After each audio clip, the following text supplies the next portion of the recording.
హాయర్స్ welcome to our channel. ప్రస్తుతం మనతో పాటు భరద్వాజ్ గారు సీనియర్ జర్నలిస్ట్ ఉన్నారు. వారితో ఒకసారి మాట్లాడదాం. నమస్కారం సార్. నమస్తే అండి. సార్, లోకేష్ గారిని డిప్యూటీ సీఎం చేయాలని చెప్పేసి టీడీపీ వైపు నుంచి నేతలు, కార్యకర్తలు అందరూ కూడా వరుస పెట్టి మాట్లాడడం, లేకుంటే చంద్రబాబు నాయుడు గారికి విన్నవించుకోవడం మనం చూస్తున్నాం సార్. ఈ నేపథ్యంలో అంబటి రాంబాబు గారు ఒక ప్రెస్ మీట్ పెట్టారు.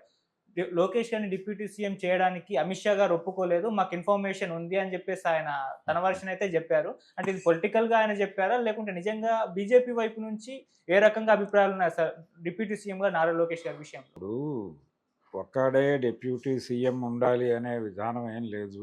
అవును. జగన్మోహన్ రెడ్డి గారు చాలామందికి డిప్యూటీ సీఎంలు ఇచ్చాడు. అయితే ఈ డిప్యూటీ సీఎం అనేది ఆరో వేలు. ఈ డిప్యూటీ సీఎం అనేది ఏదో ఒక ప్రత్యేకమైనటువంటి పదవిగా కనిపిస్తుంది కానీ దానికి ఉండేటువంటి అధికారాలు ఏమీ ఉండవు ప్రత్యేకంగా. ఓకే. కాబట్టి ఎందుకు అడుగుతున్నారు అనేది చూడాలి. అంటే అంబటి రాంబాబు ఇన్ఫర్మేషన్ ఉంది అని చెప్పడానికి ఇది ఎలా ఉంటుందంటే, వైఎస్ఆర్సీపీ పాలన నడుస్తున్న రోజుల్లో ఇక్కడి నుంచి ఈ వీళ్ళు వాలంటీర్ల ద్వారా కొన్ని వేల మంది అమ్మాయిలు ఇక్కడి నుంచి తరలి వెళ్ళిపోయారు. నాకు కేంద్ర ఇంటెలిజెన్స్ నిఘా విభాగాల నుంచి సమాచారం ఉంది అని ఆ రోజుల్లో పవన్ కళ్యాణ్ గారు ప్రకటించినప్పుడు, ఆ సమాచారం డిస్క్లోజ్ చేయండి, ఎలా వచ్చింది మీకు సమాచారం అని చెప్పి చాలామంది అడిగారు ఆయన. ఇది కూడా దాదాపు అలాంటిదే. అంటే మాకు కేంద్రం నుంచి సమాచారం ఉంది అని ఏదైనా చెప్పచ్చు. అమిత్ షా గారు బీజేపీకి ఏదైనా ఇబ్బంది ఉంటే ఇక్కడే మాట్లాడతారు. ఆ ఇబ్బంది ఉన్న పరిస్థితి ఏం కనబట్టలేదు. వాళ్ళు రాష్ట్ర వ్యవహారాల్లో పూర్తి స్థాయిలో సైలెన్స్ మెయింటైన్ చేస్తున్నారు. అంటే చాలా క్లియర్గా పురంధేశ్వరి గారు కూటమి ప్రభుత్వం అధికారంలోకి వచ్చిన తర్వాత ప్రత్యేకంగా మీడియా ముందుకు వచ్చి మాట్లాడిన సందర్భాలు లేవు. ఏ గందరగోళం జరిగినప్పటికీ ఆవిడ పెద్దగా స్పందించటం లేదు. పాజిటివ్ ఆర్ నెగిటివ్, కనీసం అభినందనలు తెలియజేసే కార్యక్రమాలు కూడా ఏం చేయట్లేదు. ప్రభుత్వం ఈ నిర్ణయం తీసుకుని చాలా అద్భుతంగా ఉందని కూడా ఎక్కడ అంటలేదు. మూగబోయినటువంటి వీణలాగా ఉంది భారతీయ జనతా పార్టీ ఆంధ్రప్రదేశ్ శాఖ. అది ఒక వ్యూహం. ఆ వ్యూహంలో భాగంగా వాళ్ళు అలా వ్యవహరిస్తున్నారు.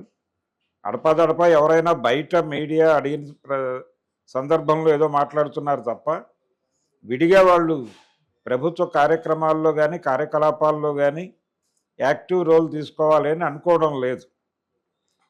ఒక రకమైన వ్యూహాత్మక మౌనంలో ఉన్నారు వాళ్ళు. కాబట్టి అంబటి రాంబాబు గారు ఏదో చెప్పాడు అంతే, అంతకు మించి అందులో వాస్తవం ఉందని నేను అనుకోవడం లేదు.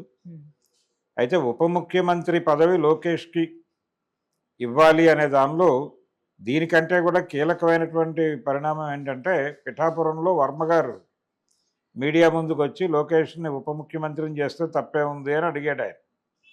మరి ఆయన 1 కోటి మంది పైగా సభ్యత్వం చేర్పించాడు లోకేష్ గారు. తర్వాత యువగళం పాదయాత్రలో అంత దూరం నడిచాడు ఆయన. కాబట్టి ఆయన సేవలకి గుర్తింపు ఉండాలి కదా. ఆ గుర్తింపునిస్తూ ఆయనకు పదవిని ఇవ్వటంలో తప్పే ఉంది, పదవి ఇవ్వమని అడగటంలో తప్పే ఉంది అని ఆయన చాలా క్లియర్గా ప్రపంచం ముందుకు వచ్చి మాట్లాడాడు. ఆ మాట్లాడే క్రమంలో దీనికి విపరీతార్థాలు తీయకండి అని కూడా అడిగాడు, రిక్వెస్ట్ చేశాడు. 2-3 సార్లు అన్నాడు ఆ మాట. అంటే అక్కడ ఒక ప్రమాదం ఉంది. ఆయన పిఠాపురంలో కూర్చుని మీడియాతో మాట్లాడుతూ లోకేష్ను ఉప ముఖ్యమంత్రిని చేయమని అంటాం అనేది ఎలా లీడ్ అవుతుంది, ఏ వార్తకు లీడ్ అవుతుంది అనేది తనకు ఒక జ్ఞానం ఉంది. అంటే పవన్ కళ్యాణ్ని తప్పించి లోకేష్ను ఉప ముఖ్యమంత్రిని చేయమని నేను అడుగుతున్నానని అనుకునే ప్రమాదం ఉంది, అలా అనుకోకండి అని చెప్పడం ఆయన ఉద్దేశం. ఒకళ్ళ కాకుండా ఇద్దరిని ఉప ముఖ్యమంత్రులుగా పెట్టడం వలన ప్రమాదం ఏమి ఉండదు. కాబట్టి లోకేష్కి కూడా తగిన ప్రాధాన్యత ఇచ్చినట్టుగా కనిపిస్తే కేడర్ సంతృప్తి పడుతుంది అనేది ఆయన ఇంటెన్షన్. ఓకే. పవన్ కళ్యాణ్ని నేను కాదంటలేదు, పవన్ కళ్యాణ్ని తీసేసి అని నా ఉద్దేశం కాదు అనేది అర్థం చేయించడం కోసం వర్మ గారు కొంత తిప్పలు పడ్డాడు. ఇదే అభిప్రాయం చాలామందికి ఉంది. అంటే లోకేష్కు ఒక ప్రాముఖ్యత ఇవ్వటం మాత్రమే కాదు, అతనికి పార్టీ పగ్గాలు ప్రభుత్వ పగ్గాలు నెమ్మదిగా అప్పచెప్పడం అవసరం. వచ్చే ఎన్నికలకి సమాయత్తం చేయాలి. ఆయనకి అధికారం ఇస్తే అంటే నిజానికి వాళ్ళ మనసులో మాట ఏంటంటే ప్రభుత్వ పగ్గాలే అప్పజెప్పమని, అంటే ముఖ్యమంత్రిగా ప్రకటించమని, ఉప ముఖ్యమంత్రి అనేది కాదు. తెలుగుదేశం శ్రేయోభిలాషుల మనసులో మాట లోకేష్ను ముఖ్యమంత్రిని చేసి చంద్రబాబు నాయుడు గారి అడ్వైజర్గా ఉంటే బాగుంటుంది. అంటే రూలింగ్లో ఉన్నప్పుడే తన్ని తాను కరెక్ట్ చేసుకోవడానికి అవకాశాలు దొరుకుతాయి. అందుకని ఇప్పుడే చేసేయచ్చు కదా అనేది. చంద్రబాబు నాయుడు గారు ఇప్పుడే చేస్తే కూటమిలో ఉన్నటువంటి భాగస్వామ్య పక్షాల అభిప్రాయాలు ఎలా ఉన్నాయో తెలియదు.